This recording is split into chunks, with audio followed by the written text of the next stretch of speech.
Syrian President Bashar al-Assad, who lost power as a result of the Syrian opposition offensive, is in Moscow. Several years ago, foreign media claimed that Assad's family owned housing in the Russian capital. According to RTVI, the press secretary of the Russian president, Dmitry Peskov, did not comment on the data on Assad's location, but noted that the issue of granting asylum cannot be decided without the head of state. He also noted that President Vladimir Putin does not plan to meet with Assad. Russian telegram channels claimed that Assad arrived in Moscow with his family in late November amid the advance of rebel groups in Syria and allegedly stayed at the Four Seasons Hotel. Assad later returned to his homeland while his family remained in the Russian capital, the VCHK OGPU channel wrote. The Financial Times and the anti-corruption NGO Global Witness claimed back in 2019 that Assad's maternal relatives had become the owners of 19 apartments in the Moscow City of Capitals and Federation over 6 years, worth a total of $40 million. According to the investigators, the property belongs to Assad's cousins Hafez, Iyad, Ihab Makhlouf, his sister Kinder Makhlouf, and Razan Othman, the wife of another cousin of the Syrian president, businessman Rami Makhlouf. As the FT reported, Hafez also has a 3-room apartment a few minutes' drive from Moscow City. Assad's staff, translators, drivers, and security guards also moved to Russia. The US State Department has estimated the Assad's family net worth at $1 to $2 billion, but it is difficult to calculate more precisely because the assets are dispersed and hidden in numerous accounts, real estate, portfolios, corporations, and offshore companies. According to the Wall Street Journal, the value of the assets of the family of former Syrian leader Bashar al-Assad may reach $12 billion.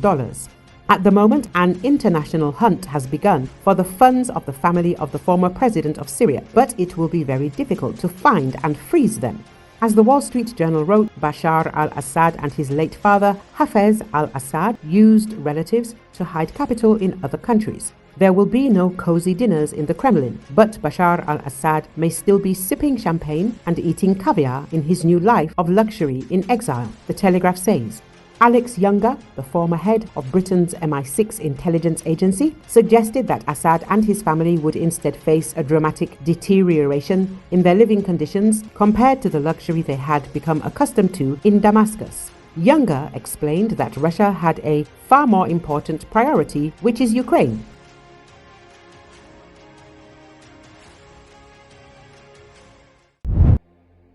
Tens of thousands of homes in Bosnia were without electricity on Tuesday after more heavy snow and winds that also brought traffic chaos in neighboring Croatia and Serbia. Throughout the Balkans, authorities issued travel warnings as snow drifts closed some major routes, including sections of motorways in Croatia. Bosnia, Serbia, and Croatia banned the movement of heavy vehicles and imposed limited traffic levels on affected roads. Parts of Bosnia faced a total halt of railway traffic because of the snow. Bosnia's state power company described the situation as extremely hard in some areas of the country.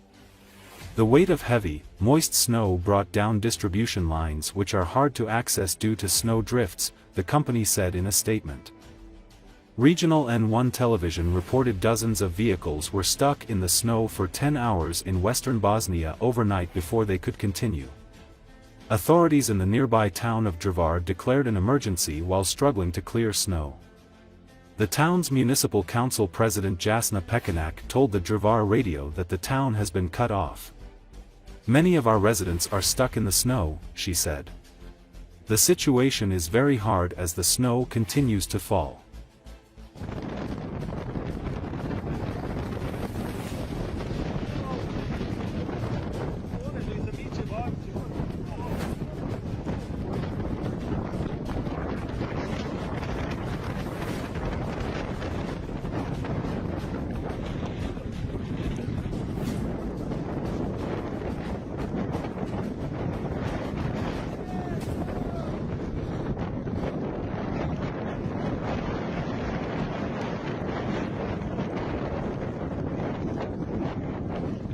Zato sam ja rekao da prođe.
Mi smo jedva dočekali, mi skijamo svaki dan, tako da 10 minuta smo čistili auto, ali nije nam problem. Samo da imamo snijega, da imamo pravu zimu, novu godinu. 2 godine smo čekali ovo.